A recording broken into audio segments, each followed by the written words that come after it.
Ulangan pasal 15 ayat 1 sampai 23, tahun penghapus hutang. Ulangan pasal 15 ayat 1 sampai 11, tahun penghapus hutang. Pada 7 tahun engkau harus mengadakan penghapusan hutang. Inilah cara penghapusan itu. Setiap orang yang berhutang harus menghapuskan apa yang dipinjamkannya kepada sesamanya. Janganlah ia menagih dari sesamanya atau saudaranya, karena telah dimaklumkan penghapusan utang demi Tuhan. Dan seorang asing boleh kau tagih, tetapi piutangmu kepada saudaramu haruslah kau hapuskan.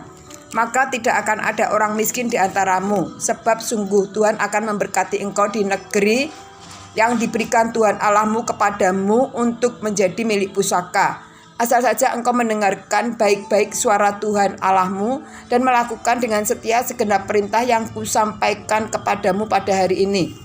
Apabila Tuhan Allahmu memberkati engkau seperti yang dijanjikannya kepadamu, maka engkau akan memberi pinjaman kepada banyak bangsa, tetapi engkau sendiri tidak akan meminta pinjaman. Engkau akan menguasai banyak bangsa, tetapi engkau tidak akan mereka tidak akan menguasai engkau. Jika sekiranya ada di antaramu seorang miskin, salah seorang saudaramu di dalam salah satu tempatmu, di negeri yang diberikan kepadamu oleh Tuhan Allahmu, maka janganlah engkau menegarkan hati ataupun menggenggam tangan terhadap saudaramu yang miskin itu. Tetapi engkau harus membuka tangan lebar-lebar baginya dan memberi pinjaman kepadanya dengan limpahnya, cukup untuk keperluanmu seberapa ia perlukan. Hati-hatilah supaya jangan timbul di dalam hatimu pikiran dursila. Demikian.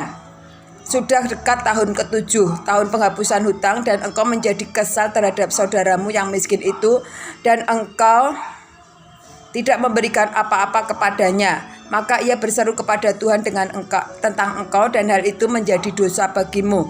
Engkau harus memberi kepadanya dengan limpahnya, dan janganlah hatimu berduka cita apabila engkau memberi kepadanya. Sebab oleh karena hal itulah Tuhan Allahmu akan memberkati engkau dalam segala pekerjaanmu dan dalam segala usahamu. Sebab orang miskin tidak hentinya akan ada dalam negeri itu. Itulah sebabnya aku memberi perintah kepadamu demikian. Haruslah engkau membuka tangan lebar-lebar bagi saudaramu dan yang tertindas dan yang miskin di negerimu. Ulangan pasal 15 ayat 12 sampai dengan 18, memerdekakan budak Ibrani.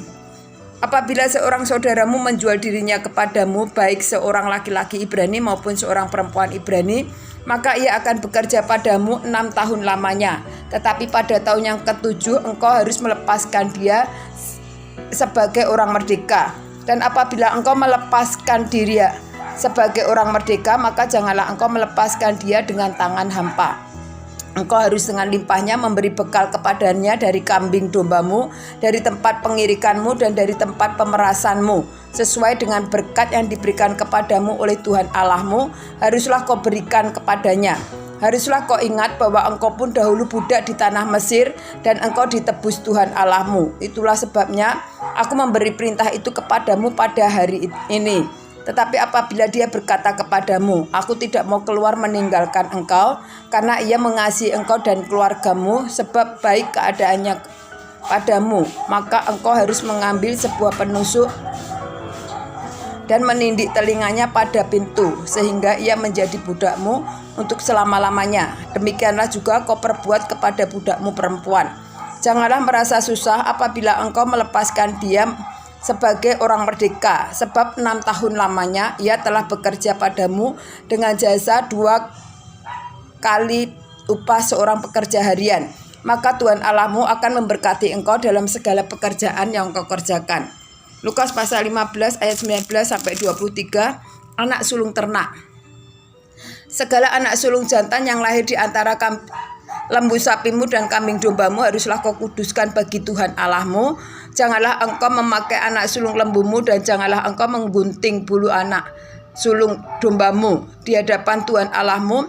Engkau harus memakan dagingnya tahun demi tahun di tempat yang akan dipilih Tuhan engkau ini dan seisi rumahmu. Tetapi apabila ada cacatnya, jika timpang atau buta, bahkan cacat apapun yang buruk, maka janganlah engkau menyembelihnya bagi Tuhan Allahmu. Di dalam tempatmu boleh engkau, baik orang najis maupun orang tahir, memakan dagingnya seperti daging kijang atau daging rusa.